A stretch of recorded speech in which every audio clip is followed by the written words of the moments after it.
Hi everyone, here's Mr. Cash, and now I'm gonna show you how to download and install Fiverr on your phone. So first of all, open up your Google Play if you're using Android, or use App Store if you're using iPhone.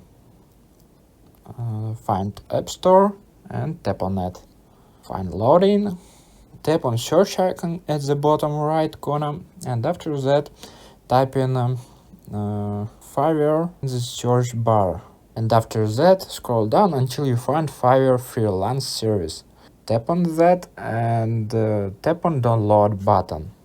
Wait a couple of seconds, and after that you can successfully use Fiverr. Tap on open button, wait a couple of seconds of loading, and then you can find a service or selling service seen in your account, and also you can tap on skip button. But for example, I wanna use Google Connect, continue, and here you can continue seen into your Fiverr account. That's it, I hope it helps. Please consider subscribe to our channel and give it a thumbs up. And also you can watch this new video or this playlist about Fiverr. See you next time.